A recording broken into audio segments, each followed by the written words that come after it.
भीमेच्या तटावर भाविक भक्तांसाठी जे घाट बांधलेले आहेत त्यातला पहिला घाट म्हणजे उद्धव घाट. हा घाट इसवी सन 1760 साली बांधला आहे. या घाटावर एक महादेवाचं मंदिर आहे. ज्या वेळेला चंद्रभागेला पूर येऊन ती दुथडी भरून वाहते तेव्हा पुंडलिकाचा मुखवटा मंदिरात आणून त्याचे नित्योपचार तिथे केले जातात. या घाटावरनं लोक प्रदक्षिणा पूर्ण करत असतात. दुसरा घाट म्हणजे दत्त घाट. हा घाट इसवी सन 1885 बांधला गेला.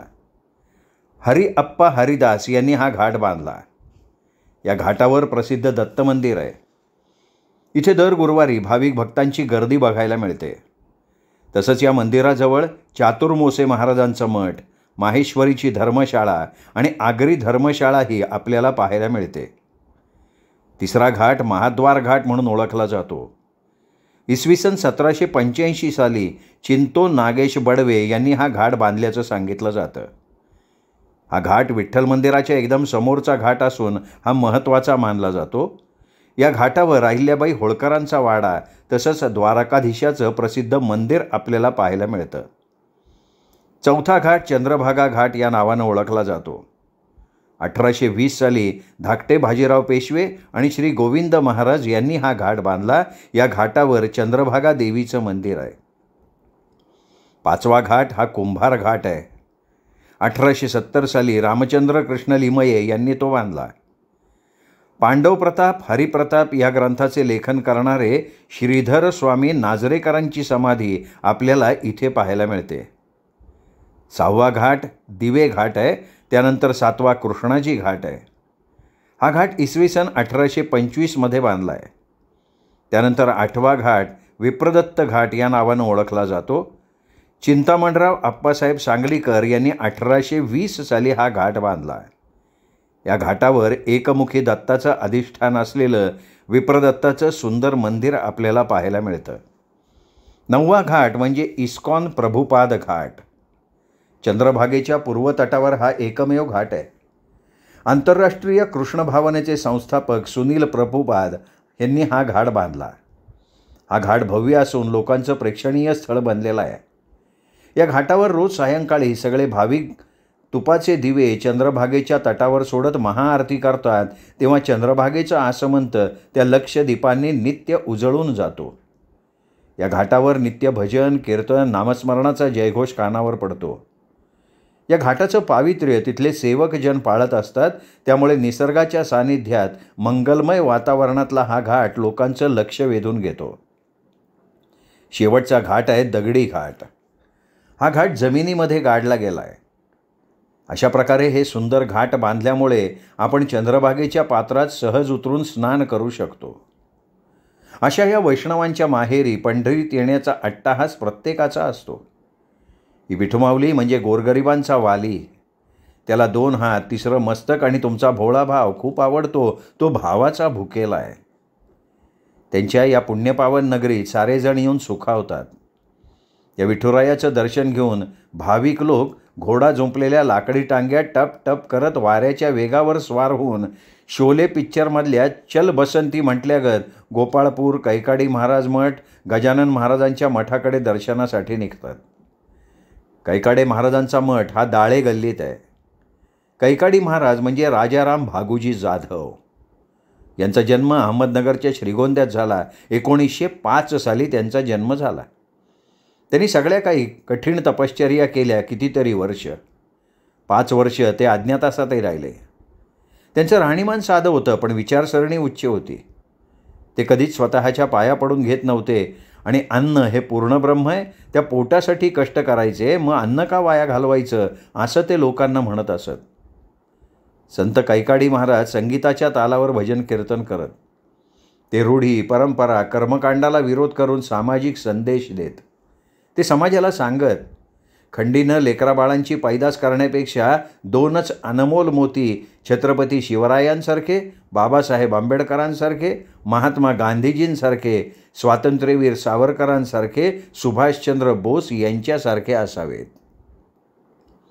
त्यांची विचारसरणी समाजाच्या उद्धारासाठी फार अनमोल होती. अशा या महान संतांचा मठ विविधतेनं नटलेला आहे. या कैकाडी महाराजांच्या मठात सर्व संतांची, सर्व देवी देवतांची, स्वर्ग, नरक, पाताळ, जन्ममरणाचा फेरा, भारतमातेचा स्वातंत्र्यपूर्व आणि स्वातंत्र्यानंतरचा काळ, सर्व ऋषीमुनी, रामायण, महाभारत, समुद्रमंथन, विष्णूचे अवतार, स्वातंत्र्यासाठी बलिदान देणारे क्रांतिकारक, इंद्रसभा, द्रौपदीचं वस्त्रहरण, या अशा अनेक गोष्टींचं हुबेहूब मूर्तिमंत सुंदर देखावे आणि त्या देखाव्याची पूर्णपणे लिहिलेल्या माहितीचे फलक बघून आपलं मन भारावून जातं. हिंदू संस्कृतीचं, रूढीचं एकत्र दर्शन घडवणारा हा कैकाडी महाराजांचा मठ. या मठात 12 महिने भाविकांची गर्दी दाटलेली असते. या मंदिरात आत गेलं की बाहेर दुसऱ्या बाजूलाच पडता येतं. कुठून गेलोय, कुठे परत आलोय काही कळत नाही. रहस्यमय इतिहासाचा ठेवा, ज्ञानाचा कुंभा असणारा हा मठ म्हणजे पंढरीची पर्वणी आहे. पंढरीत आलेला प्रत्येक भाविक या मठाला आवर्जून भेट देतोच. या मठाचं रेखीव बांधकाम करण्यासाठी तब्बल 8 वर्षे गेली आहेत. कैकाडी महाराजांच्या मठाबरोबर विठ्ठलाचं दर्शन करून बाहेर पडल्यावर सरळ गेलं की कृष्णाचं मंदिर लागतं, त्यालाच चौफाळा असं म्हणतात. पुढे गेलं की स्वराज्य निर्माण करणाऱ्या माझ्या राजाचा, छत्रपती शिवरायांचा अश्वारूढ असलेला पुतळा आहे, त्याला शिवाजी चौक म्हणतात. त्याच्याच डाव्या बाजूला शेगाव निवासी गजानन महाराजांचा मठ आपल्याला बघायला मिळतो. गणगण गणात बोते हे भजन प्रिय सद्गुरूंचं.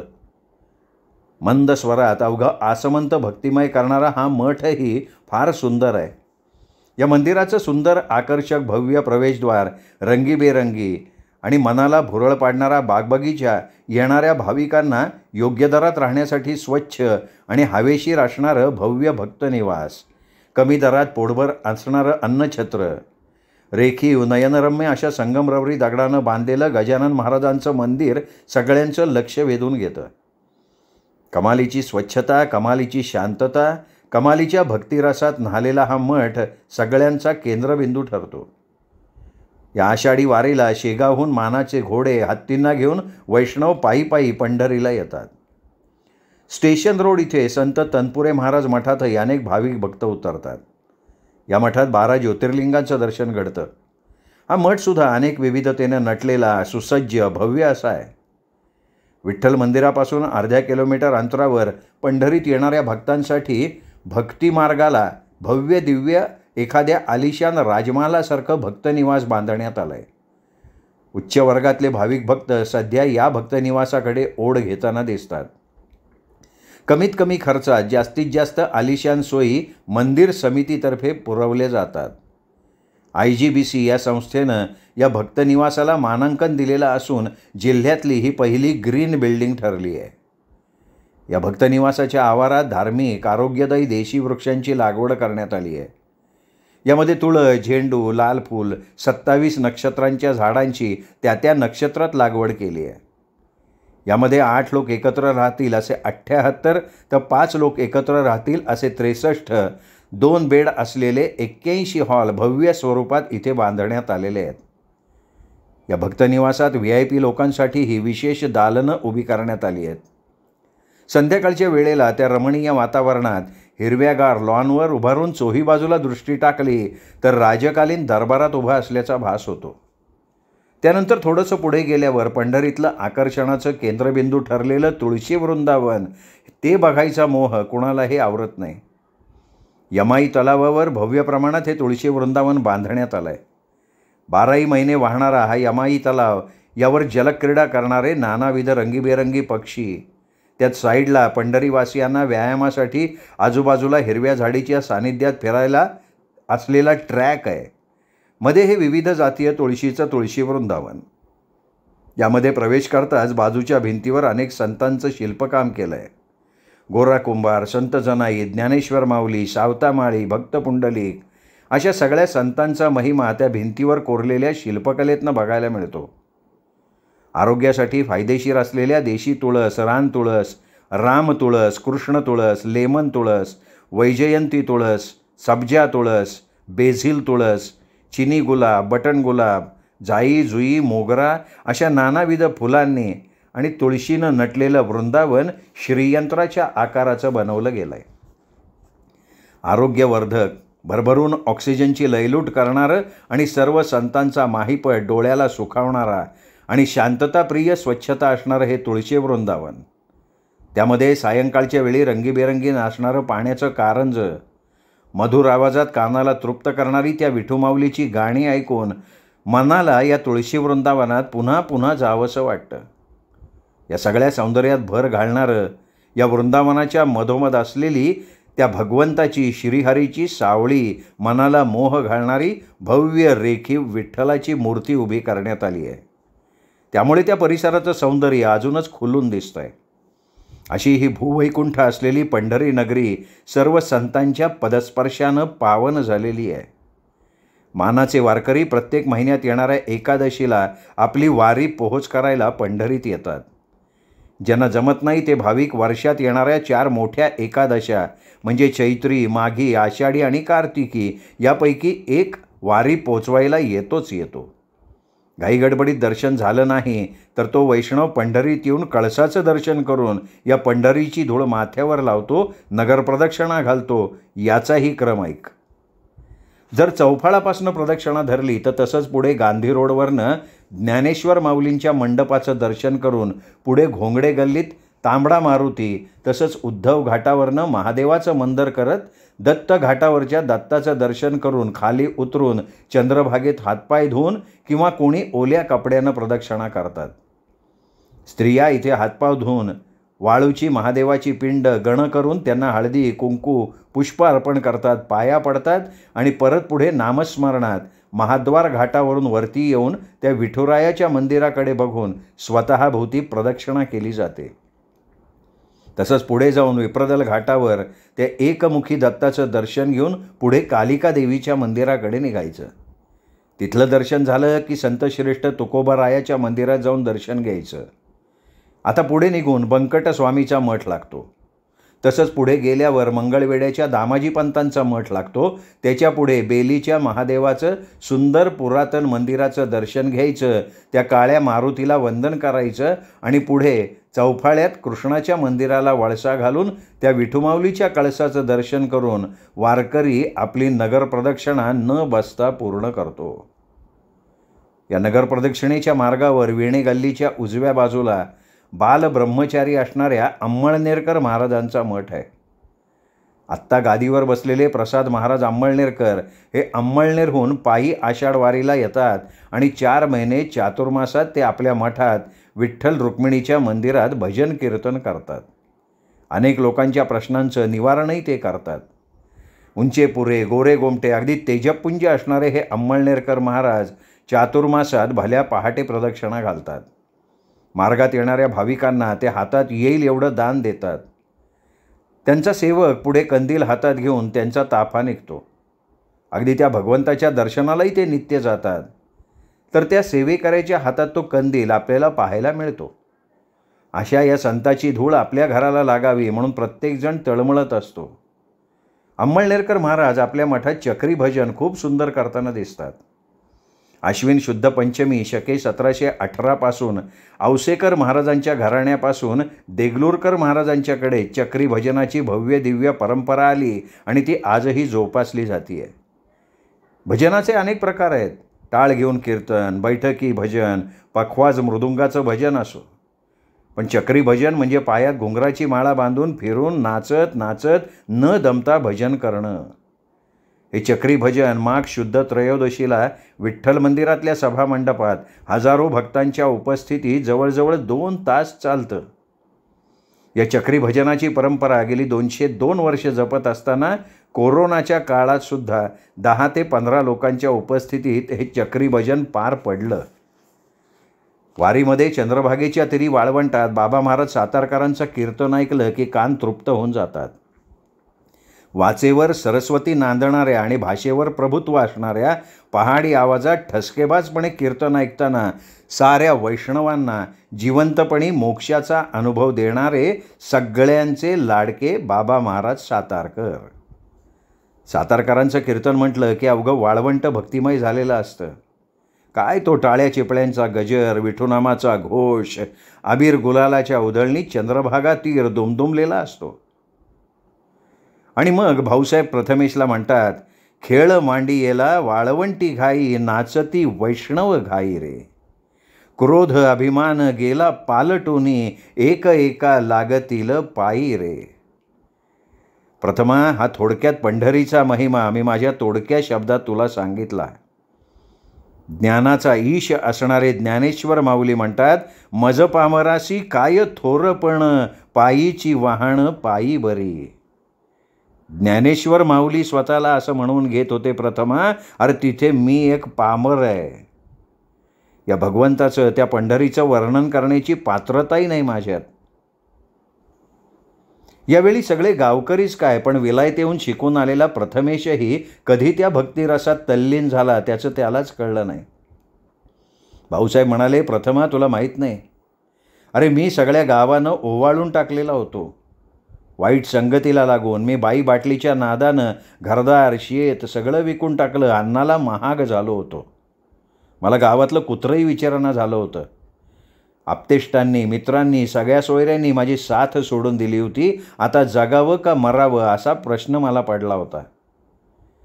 या सगळ्या परिस्थितीत भक्कम साथ देणारी तुझी आजी ताराबाई, तिची त्या सावळ्या विठुरायावर निस्सीम भक्ती होती. ती माळकरी घराण्यातली माझ्यासारख्या दुष्ट माणसाच्या गळ्यात पडली. ती माझा मार खायची, पण पंढरीची वारी न चुकता करायची. घरची हालाखीची परिस्थिती असूनही ती काही न बोलता निरंकार एकादशीचं व्रत करायची. असंच ती वारीला गेल्यावर तिने आर्त भावनेनं त्या सावळ्याला साकडं घातलं की बा विठ्ठला, सगळं घरदार गेलं, धनसंपदा गेली, तरी बी काय तक्रार नाही केली तुझ्याकडं, पण एक गारण आहे, माझ्या धन्याला तुझा भक्त करून घे, बाकी तुझं काय बी नको. ताराबाईच्या या आर्त भावनेपोटी त्या भगवंताला माझा कायापालट करावा लागला.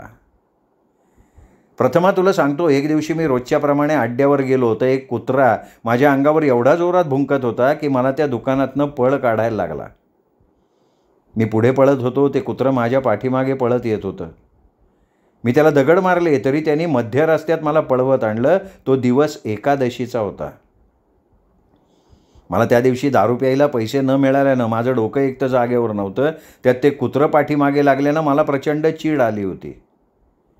मागे वळून त्या कुत्र्याकडे रागानं कटाक्ष टाकणार, तोच त्याच्यात मला त्या भगवंताचं, विठ्ठलाचं रूप दिसलं आणि मी त्याच्याकडे एकटक बघत राहिलो. कधी नव्हे ते माझे हात नमस्कारासाठी जोडले गेले. मी नमस्कार करून डोळे मिटेपर्यंत ते कुत्रं दिसेन असं झालं. इतका वेळ भुंकून माझं पाठलाग करणारं कुत्रं अचानक गेलं कुठे म्हणून मी सगळीकडे शोधलं, पण ते मला कुठेही दिसलं नाही. हातपाय थरथरत होते. बोबडी वळल्यागत तत पप करत मी घराकडे आलो तर तारा देवाऱ्यातल्या विठ्ठलाकडे माझ्यासाठी मागणं मागत असल्याचं मी ऐकलं. तसा या देहातला असूर त्या दिवशी मेला आणि त्या विठ्ठलानं देवत्व जागृत केलं. ज्याप्रमाणे मूळ राक्षसाचा वध एकादशीनं केला, तसा माझ्यातला राक्षस त्याच दिवशी एकादशीनं मारून टाकलेला असावा. एवढा कठोर वज्रासारखा कठीण हृदयाचा मी क्षणार्धात लोण्यासारखा होऊन ताराच्या समोर त्या विठ्ठलाच्या चरणी लोटांगण घालत नतमस्तक झालो. आज आपल्या धन्याला झालंय काय म्हणून तारा माझ्याकडे बघत बसली. त्या दिवशी या कठोर मनाला उमगलं की आपण ताराला, या निष्पाप जीवाला किती त्रास दिला. त्या दिवशी पोटात अन्नाचा कण नव्हता, दारूचा घोट नव्हता, त्यामुळे दिवसभर कडकडीत एकादशी घडली या देहाला. दुसऱ्या दिवसापासनं या जीवनाचं वर्म कळलं. त्या एकादशीपासनं या देहाची पंढरी झाली. हृदयात तो पांडुरंग नांदायला लागला. प्रथमा मी कधीही देवाची पायरीही न चढलेला, पण दुसऱ्या दिवसापासनं मी भजन कीर्तनाला जायला लागलो. नवविधा भक्तीच्या 9 पायऱ्या कधी त्या भगवंतानं घडवून घेतल्या हे त्याचं तोच जाणे. श्रवण, कीर्तन, विष्णुस्मरण, पादसेवन, अर्चन, वंदन, दास्य, सख्य आणि आत्मनिवेदन कधी त्याच्याशी घडलं कळलंच नाही रे. आज प्रथमेश तुझ्या डोळ्यांना हे आपलं वैभव दिसतंय, ते फक्त आणि फक्त त्या विठुरायाची कृपा आहे. नाही तर विचार कर आज आपली परिस्थिती काय असती. म्हणूनच मला सांगावंसं वाटतं की त्या टाळमृदुंगाचा ज्याला नाद लागला त्याला दुसरा नाद लागूच शकत नाही. आणि म्हणूनच की काय हा वारकरी संप्रदाय एवढा श्रेष्ठ आहे. त्यामुळे लहानपणापासूनच त्या नामाची, त्या संगीताची ओढ लागायलाच हवी. प्रथमेश, तू म्हणतोस ना की आमचं विज्ञान, आमचं सायन्स एवढं पुढे गेलंय, तर सांग, तुझं सायन्स आईच्या दुधाची निर्मिती करू शकतं? शरीरातलं रक्त तयार करू शकतं? आत्मा कुठे जातो याचा शोध लावू शकतं का रे तुझं सायन्स? हे बघ, जिथे तुझं विज्ञान संपतं ना, तिथे आमचं अध्यात्म सुरू होतं. म्हणूनच दवाखान्यात एवढे MD शिकलेले डॉक्टरसुद्धा एखाद्या केसच्या बाबतीत म्हणतात, हे आमचे प्रयत्न संपले, आता त्याची मर्जी. अरे, दुधात तूप लपलंय हे जसं दिसत नाही, तसा तो भगवंत या चराचरात जळी स्थळी काष्ठी पाषाणी भरून उरलाय, त्याचा अनुभव घेणं गरजेचं आहे. अरे, कोण म्हणतो देव नाही, देव नाही? कोण म्हणतो देव नाही? आई बाळाला वाढवते कसे गर्भात 9 महिने, काळ्या आईतून निघते कसे धान्य आणि सोने, शरीरातल्या रक्ताची आहे कुठे का फॅक्टरी? कोण म्हणतो देव नाही? अंतरीच्या आत्म्याची केली का कोणी चोरी? अंतरीच्या आत्म्याची केली का कोणी चोरी? कोण म्हणतो देव नाही? आहे का जगतामध्ये आईच्या दुधाला तोड? आहे का जगतामध्ये आईच्या दुधाला तोड? एवढ्या मोठ्या आकाशाला दिला का कोणी जोड? 12 ऋतुचक्राचे कसे फिरत राहे चाक, अरे प्रत्येक जीवाला आहे मरणाचा धाक. कोण म्हणतो देव नाही? धुकटा करवी कोणी बा अडवले असेल पाणी, कोणी निर्माण केली 84 लक्ष जीवयोनी, मुंगीपासून हत्तीपर्यंत कुणी भरला जीव. देव आहे रे मानवा, आता तरी जागा हो, या सगळ्याचा करता सवरता तोच आहे देव. प्रथमेश, ऐक, आता तू मला म्हणतोस वारीला जाऊ नका, अजून कोरोना संपलेला नाही आहे. पण मला एक सांग, मी तिथे वारीला न जाता मला इथे मरण आलं तर काय करणार? अरे, परीक्षित राजा होता, त्याला एका ऋषीने सांगितलं की तुला उद्या मृत्यू येईल, म्हणून परीक्षित राजा घाबरून काचेच्या महालात बसला. त्या दिवशी तो कुठेही गेला नाही. त्या महालात हवेला सुद्धा आज्ञा घेऊन यावं लागत होतं, तरीही बोरातल्या अळीच्या रूपात नागाला येऊन डसावं लागलं. मग मला सांग, कोरोनामध्ये एवढे निर्बंध पाळूनही अख्खी घरच्या घरं, गावाच्या गावं कोरोनानं गिळंकृत केली. पण ती बघ, रस्त्याच्या कडेला बसलेली ती वेडी म्हातारी, तिला काही झालं का? तिने बांधला का कधी मास्क? धुतले का तिने कधी सॅनिटायझरने हात? मला मान्य आहे निर्बंध पाळणं गरजेचं आहे, पण बघितलंस ना, त्या वेडीचा वाली तो भगवंत आहे. मागतो मी पांडुरंगा फक्त एक दान, मिळे ज्यानी मुक्ती ऐसे द्यावे मज ज्ञान. प्रथमा, या अस्थिमांसाच्या गोळ्याला घेऊन काय करायचं आहे? अरे, ज्या देहाचा गर्व करायचा आहे तो देह तरी आपला आहे का? बघ ना, वय झालं की सुरकुत्या पडतात, काळाच्या अधीन जातं, म्हणून देह काळाचं आहे आणि धन त्या कुबेराचं. किती दिवस चिकटून बसायचं संसाराला? हा संसार मुळीना सखा आहे आपला, त्याला देवानं परमार्थ करण्यासाठी हा संसार खेळणं म्हणून दिला आहे. पण माणूस काय करतो, तो संसार जीव तोडून करतो आणि परमार्थ खुळखुळा वाजवल्यासारखा अधूनमधून करतो. त्या भगवंताशी नाळ जोडून तरी बघ, किती अक्षय आनंदाचा ठेवा आहे कळेल. रामकृष्ण म्हणत परत भाऊसाहेब उठून उभे राहिले, हात जोडत प्रथमेशला म्हणाले, हे बघ प्रथमा, 2 वर्ष त्या कोरोनामुळे जीवाशिवाची भेट झालेली नाही, तेव्हा मी तुला पंढरीचा महिमा कसाबसा सांगितला, आता मला अडवू नको. सकाळपासून सगळा गाव माझ्यासाठी अडकून पडला आहे. मला तर वाटत होतं प्रथमेश, हा वारीचा वसा तू माझा ज्येष्ठ नातू आणि माझा लाडका असल्यामुळे उचलशील, पण माझं दुर्भाग्य तू मलाच जायला नकार देतोयस. पण आता खूप वेळ झाला आहे, आम्हाला पायी जाऊन प्रत्येक मुक्काम गाठायचे आहेत. ही सगळी मंडळी त्या भगवंताच्या भेटीला डोळ्यात प्राण आणून वाट बघतायत. आता माझा रस्ता अडवू नकोस. हे बघ, मी तुला शब्द देतो, या पठ्ठ्यानं कधी तोंडाला मास्क लावला नाही, पण वारी येऊन येईपर्यंत मी मास्क काढणार नाही. आडकाठी करू नको. असं म्हणतात प्रथमेश ताडकन उभा राहून जोरात ओरडला, बोला पुंडलिक वरदे हरी विठ्ठल श्री ज्ञानदेव तुकाराम. आजोबा, मीही येणार तुमच्याबरोबर त्या विठ्ठलाचं रूप बघायला. तुमचा माझ्यावर एवढा जीव आहे ना आजोबा, मीही तुमचा वसा आयुष्यभर जपीन. मला नाही जमलं, वर्षातून एकदा तरी त्या पंढरीचं दर्शन करीन. ज्या आजोबांवर मी जीव ओवाळून टाकलो, त्याला घडवणारा अनुभव मला घ्यायचा आहे. मला बघायचा आहे तो. चला लागा तयारीला. असं म्हणत प्रथमेश आजोबांच्या पाया पडताच भाऊसाहेबांनी त्याला आपल्या हृदयाशी घट्ट कवटाळलं आणि म्हणाले, प्रथमा, नाज या आज्याला तुझ्यावर, माझा ढाण्या वाघ आहेस तू. दोघांच्या डोळ्यातनं आनंदाश्रू व्हायला लागले. प्रथमेशनं आपली जीन पॅन्ट, टी शर्ट उतरवला, पांढरा शर्ट आणि पायजामा घातला, टोपी परिधान केली, गळ्यात टाळ घातला. तेवढ्यात विजयाचा 7-8 वर्षाचा पोरगा पळत आला. म्हणाला, प्रथम दादा, खाली वाक, मी तुला गुलाल बुक्क्याचा गंध लावतो. प्रथमेश खाली वाकला, गंध लावून घेतला. नम्रतेनं त्या बाळाच्या पाया पडत म्हणाला, अरे विठ्ठलाने तर मला इथेच दर्शन दिलं. त्याच्या या वक्तव्यावर सगळ्या गावकऱ्यांनी टाळ्या वाजवल्या आणि पाऊले चालती पंढरीची वाट, सुखी संसाराची सोडून या गाठ म्हणत एका तालासुरात अवघा रंग एक झाला म्हटल्यासारखं 18 पगड जातीचे वारकरी टाळमृदुंगाच्या गजरात आसमंताला भिडणारा निनाद करत ज्ञानबा तुकोरामाच्या जयघोषात पायी निघाले पंढरीला. प्रथमेश तर या सगळ्या वारकऱ्यात फॉरेनचा वारकरी दिसत होता. आजोबांच्या ज्ञानाच्या उपदेशानं त्याचा ग मारला गेला होता. तो एवढा शिकला सवरलेला, पण या सगळ्या रांगड्या माणसात तो दुधात पाणी मिसळावं तसा एकरूप झाला. भाऊसाहेब मनात विठ्ठलाला म्हणाले की अजून काय हवं आहे देवा. जागोजागी ठरल्याप्रमाणे मुक्काम करत आंबेगावची पायी दिंडी त्या विठुमाऊलीचा जयघोष करत निघाली. प्रथमेशकडे बघून गावातली 4 तरुण पोरं यामध्ये कधी सामील झाली कळलंच नाही. म्हाताऱ्यांपेक्षा या तरुणाईचा उत्साह दांडगा दिसत होता. आमचं भजन कीर्तन झालं की आम्हाला काय हवं नको बघणं, आमचं काळजी घेणं, पंक्तीला जेवायला वाढणं, आमचे हातपाय दाबून देणं आणि विशेष सांगायचं म्हणजे जिथे जिथे सामाजिक बांधिलकीवर प्रबोधन करत फिरत होती ही मुलं.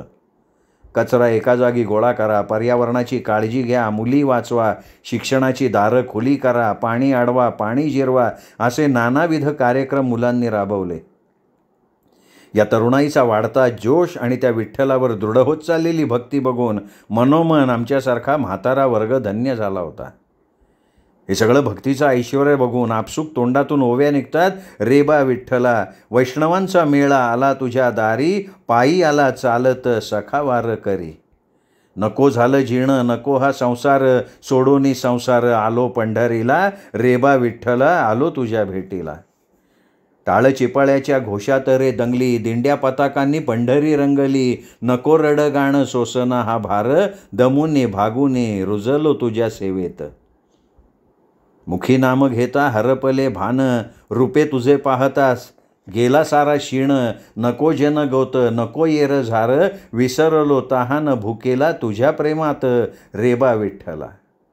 चंद्रभागे तिरी विसावला हा जीव, ब्रह्मानंदी टाळी भोळा माझा भाव, नको मोह पाश नको स्वर्ग सुख, तृप्त होऊन या निघालो मोक्षाला, रेबा विठ्ठला आलो तुझ्या भेटीला, आलो तुझ्या भेटीला. जय जय राम कृष्ण हरी. आंबेगावच्या दिंडीतले सगळे वारकरी 2 वर्षांच्या विरहानंतर त्या परब्रह्माची गळाभेट घेऊन धन्य झाले होते. खूप वेळानंतर एखाद्या तान्हुल्याला त्याची माय दिसावी, अगदी तसं आंबेगावच्या लोकांना त्या जगजेठीला बघून झालं. त्याच्या चरणांवर आपल्या संसाराच्या दुःखाचं गाठोडं ठेवून ते विसावले. प्रत्येकानं आपापल्या परीनं मनातलं गाऱ्हाणं त्या माऊलीला सांगितलं. दर्शन करून प्रत्येकजण आपल्या घरातल्यांसाठी विठुरायाचा प्रसाद म्हणून बत्ताशे, फुटाणे, चुरमुरे, देशपांडे पेढा, तर कोणी नातवासाठी टाळ, खेळणी, कोणी शेजाऱ्यांसाठी गंधगोळ्या, बुक्का, आबीर, गुलाल घेत होतं. तर काही सासूरवाशिणी माहेरी आलोय म्हणून चुडे बांगड्या भरून त्याच्या दरबारातून सुवासिनीचं वाणं घेत होत्या. त्या श्रीहरीचं दर्शन घेऊन सुखावलेली मनं राहण्यासाठी ठोकलेल्या राहुटीत येऊन विसावली. प्रत्येकजण आपली वारी पोचली, आता परतीच्या मार्गाची तयारी करायला लागला. तेवढ्यात भाऊसाहेब प्रथमेशला म्हणाले, प्रथमा गड्या कशी वाटली आम्हा अनपढ लोकांची वारी. आजोबा, खरंच मी धन्य झालो. आजवर मी वेगवेगळ्या युनिव्हर्सिटीत वेगवेगळ्या विषयांवर अभ्यास केला, पण तुम्ही मला सांगितल्याप्रमाणे कोणतंही आमंत्रण नसताना आपलेपणानं आज लाखो भाविक जातीभेद विसरून संसाराची मागची कुठलीही तमा न बाळगता विठ्ठलमय वातावरणात मैलोनमैल चालत असतात. काय तो त्यांचा भोळा भाव, त्यांच्या चेहऱ्यावर ओसंडून वाहणारा आनंद, वय झालेला असून लहानात लहान होऊन धरलेला फेर, तो आसमंतात भेटणारा नादब्रह्म, ती सगळ्यांना सामावून घेणारी एकात्मता, स्वतःच्यातला अहम बाजूला सारून नम्रतेची शिकवण, खरंच हे सगळं ज्ञान, हे सगळं गूढ कुठल्याही विद्यापीठात मला शिकायला मिळालं नसतं, जे मी आज वारीच्या प्रत्येक क्षणाला रोमारोमातून अनुभवलं आहे. मी मान्य करतो आजोबा, आज कोणत्याही प्रशासनाशिवाय वारीचं व्यवस्थापन ऊन, वारा, पावसात सुखरूप करणारा तोच एक दाता आहे. एखाद्या मनुष्य प्राण्याला जीवनाचं सार काय हे आयुष्यभर कळत नाही. त्याचं ज्ञान लहान वयात घडवून देणारं हे खरं विद्यापीठ आहे. प्रथमेशचं भारावून जाऊन बोलणं ऐकून सगळी मंडळी मंत्रमुग्ध झाली. ते विचार करत होते की हाच का तो प्रथमेश जो आपल्याला आधी विरोध करत होता. प्रथमेशच्या शब्दांनी भाऊसाहेबांच्या अंगावर आत्मसुखाचा काटा फुलला. प्रथमेशला त्यांनी आलिंगन दिलं आणि म्हणाले, विठ्ठला, धन्य झालो मी आज, आम्हाला तुझ्या सेवेत रुजू करून घेतलंस. भाऊसाहेब म्हणाले, आता चला गावाकडे, आपली माणसं वाट बघतायत. बघा कोण कोण आलं आहे आपल्याबरोबर, सगळी मंडळी बरोबर आली आहेत का ते बघा. असं म्हटल्यावर राधाक्का म्हणाली, अगं बाई, एवढं पुराण सांगून बी गोदी आलीच नाही. काय म्हणाव ते गोदीला, बस म्हणाव संसाराला चिकटून. तुका म्हणाला, राधाक्का तसं नाही आहे, गोदा काकूचा फोन आलता मला. त्यांनी पंढरीला यायची सगळी तयारी केली होती, पण अचानक नवऱ्याच्या छातीत दुखायला लागलं, त्यामुळे त्या नाही येऊ शकल्या. अरे दर टायमाला ती कारणच सांगते. तुका म्हणला, नाही नाही राधा अक्का, त्या संसारात असूनही त्या विठ्ठलाच्या जवळ आहेत, थांबा सांगतो तुम्हाला. असं म्हणून त्यांनी ओव्या गुंफल्या. आल्या आषाढाच्या सरी, झालं बावर हे मन, पायी चालली या दिंडी, बघता हरपलं ध्यान. विठ्ठल नामाच्या गजरी, झाली बेभान ही स्वारी, गेलं खोळ्यावाने माग चाल पंढरीची वारी. फेर धरता रिंगणी, गेला शीन संसाराचा, साऱ्या राऊळात माझे नाद विठू माऊलीचा. मी पणाचं रान तुडविती वैष्णवाचा मेळा, स्वर्गीचा हा सोहळा, बाई पाहल आम्ही डोळा. शुद्ध स्वरूपाचा नैवेद्य दावून या विठू चरणी, सावळे सुंदर ते रूप, घेतलं भरून गलोचनी. होता सयलेकरांची मन, झाय वाढाळ पाखरू, माय पाशात अडकून आलं संसारात फिरू. बाप म्हणे रे विठ्ठलू, लेका आलीशी पंढरी, रमुनिया कर्म संसाराशी, पोहोचली गे तुझी वारी, पोहोचली गे तुझी वारी. बोला पुंडलिक वरदे हरी विठ्ठल श्री ज्ञानदेव तुकाराम, पंढरीनाथ महाराज की जय. असा जयघोष करत त्या विठ्ठलाचा कृपाप्रसाद पदरात घेत आंबेगाव परतीच्या मार्गाला निघालं. रामकृष्ण हरी, रामकृष्ण हरी, रामकृष्ण हरी. श्रोते हो, साहित्य पंढरी या कथाकथन चॅनलवर गेले 10 दिवस तुम्ही ऐकत होतात सौ स्मिता कवडे लिखित आषाढ घन ही कादंबरी. ही कादंबरी विठ्ठलाचा महिमा, पंढरपूरची महती, त्याचं महत्त्व, हे सर्वच या 10 दिवसात तुमच्या लक्षात आलं असेल. या कादंबरीचा प्रत्येक व्हिडिओ लाईक करा. आपल्या मित्रपरिवारात, नातेवाईकात, विठ्ठल भक्तांमध्ये ही कादंबरी तुम्ही शेअर करा. आणि अशाच नानाविध गोष्टी ऐकण्यासाठी साहित्य पंढरी हे कथाकथन चॅनल सबस्क्राईब करा, एवढीच विनंती करतो. थांबतो. भेटूयात अशाच एखाद्या उत्तम साहित्य कलाकृतीसह. तोपर्यंत नमस्कार श्रोते हो.